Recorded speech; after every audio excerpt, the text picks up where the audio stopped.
Bien amigos, en los mercados internacionales, el petróleo de Texas, el mercado de commodities de la Bolsa Mercantil de Nueva York, el NYMEX, el petróleo de Texas cerró con una caída de 4,3% hasta 58,56 en el día de ayer.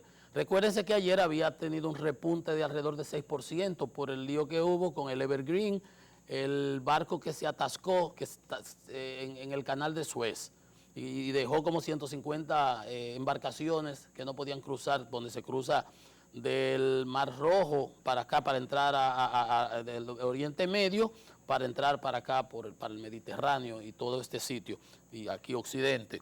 Entonces, bajó 4,3, los contratos a futuro perdieron $2,62.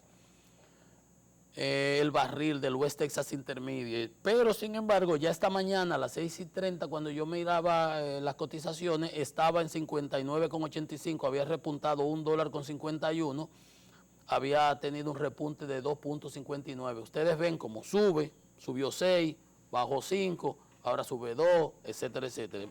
Lo que sucede es que estaba impactando mucho la situación que le señalaba del COVID, el rezago que hay. Europa no va a demandar todo el combustible que se requiere porque están retrasados con la vacunación, están con esta segunda ola, el confinamiento y las actividades no se van a producir como estaba previsto. Entonces, eso ha afectado Brasil, la India, repuntando con contagios. Entonces eso significa que quizás el remonte de las economías que esperábamos iba a ser más cercano, pues se va a posponer un poco más. Y mientras tanto, la Administración de la Información Energética de Estados Unidos señaló que hubo un incremento semanal en las reservas estratégicas de crudo de 1,9 millones de barriles, lo que añadió presión para la baja de los combustibles.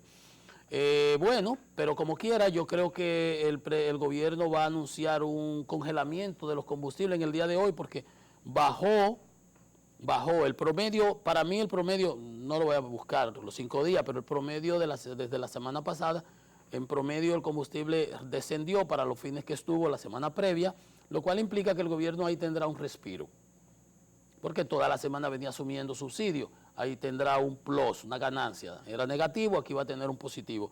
Y eso permitirá compensar de alguna manera los incrementos que hubo de los precios que no fueron transferidos a los usuarios. Bien, sin embargo, como quiera que sea, por ejemplo, en un estudio comparativo que hace el Centro Regional de Estrategias Económicas Sostenibles, el CRES, son muy buenos, hacen unos estudios bastante, un think tank económico, señalan que los precios de nuestros combustibles siguen siendo más altos que en Centroamérica. Por ejemplo, la Premium 17,5% más caro, la regular 15% y el gasoil 14,8% en promedio, por ejemplo, que los países centroamericanos, porque los impuestos a los combustibles, en nuestro caso, 37% representan un 37% a la gasolina Premium, 33 a la regular y 26,8 al gasoil. Esa es la porción de los impuestos. Por eso aquí un galón de gasolina, por ejemplo, promedio a los precios que está al día de hoy, se venden $4,17, mientras que en Panamá el mismo galón se vende a 3,02. Y esa es la correlación, son más caros, estamos más caros aquí entre un 17 y un 15% en los combustibles de más consumo. Y eso fruto justamente de los impuestos y los márgenes que operan la cadena. Y eso ellos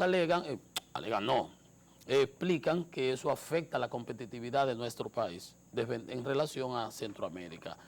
Y que ese subsidio al final lo pagamos con los impuestos cuando se generaliza. Y aquí yo quería hacer, porque mientras más gasto tenemos por transporte, ¿verdad?, por combustible, menor ingreso disponible tenemos para otras actividades, es lógico, porque de alguna manera estamos pagando impuestos. Cuando tú tienes mientras más impuestos pagas, menos ingreso disponible tienes. Eso es como se conoce en economía. pero porque eso lo pagamos nosotros con los impuestos, los subsidios. Si el gobierno no lo transfiere al precio real en el momento determinado, como quiera lo estamos pagando. El problema es que no se distribuye de manera equitativa entre los diversos quintiles de ingresos y se afectan más los de mayores ingresos cuando suben los precios de los combustibles, entonces que los de menores ingresos, porque su impacto es más distribuido.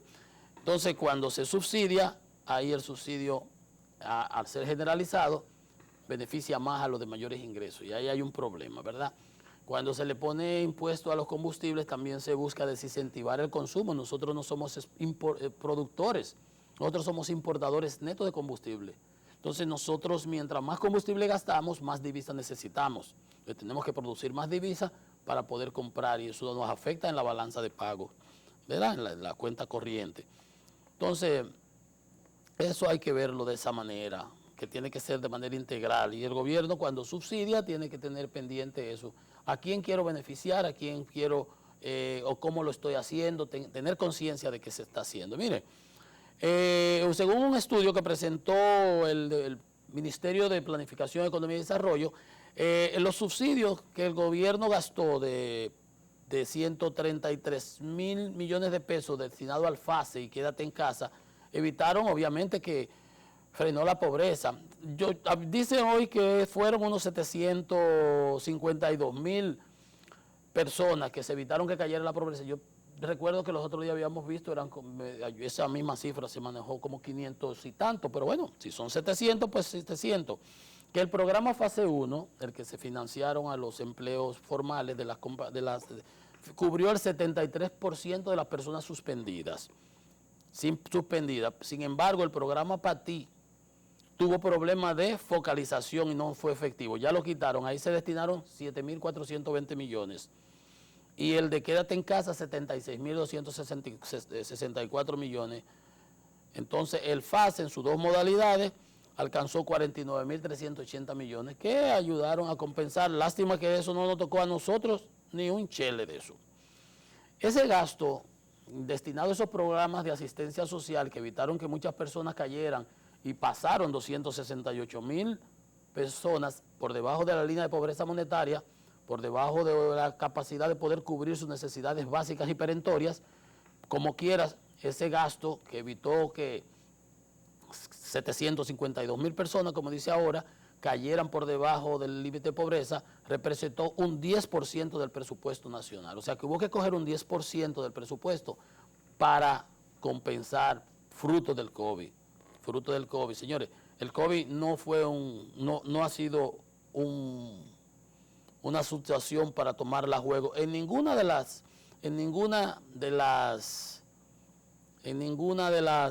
sus vertientes. Yo les había prometido ayer, y tengo otras informaciones, pero yo les había prometido ayer, ahora voy a entrar como un poquito a la parte como que psicológica. Como hay gente que a veces critica, que cobra mucho, que si no cobra mucho, yo les decía, miren, hay una información, dice, el banco Goldman Sachs, un banco de inversiones,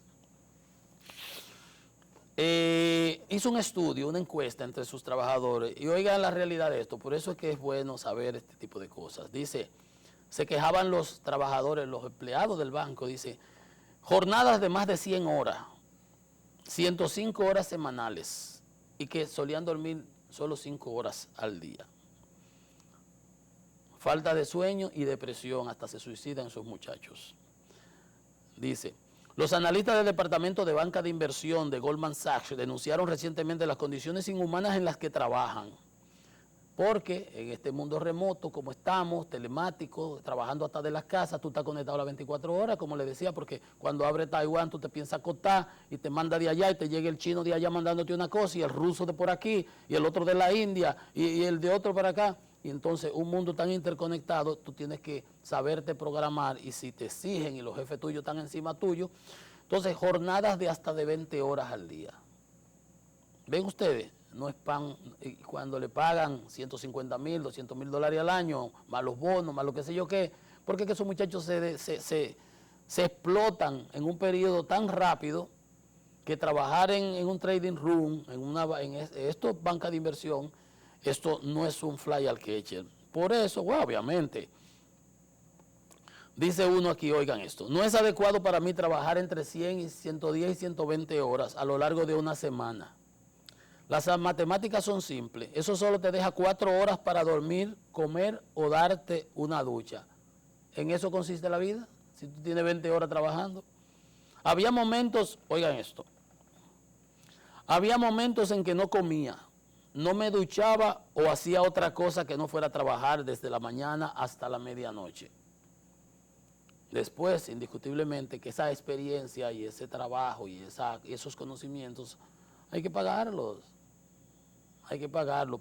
Pero cuando usted vea gente, por más saquito que usted lo vea y por más bonitico que lo vea,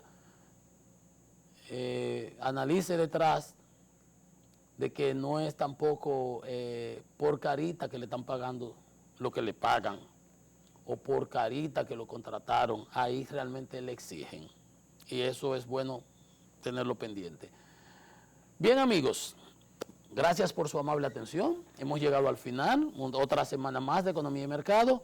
Les espero el lunes santo, a partir de las 9 de la mañana, por acá por Teleradio América, canales 12 y 45. Así que pasen buen fin de semana, disfruten, manténganse be safe, seguros con el COVID que no hemos pasado, para que podamos entonces entrar en la semana que viene de manera saludable. Buenos días.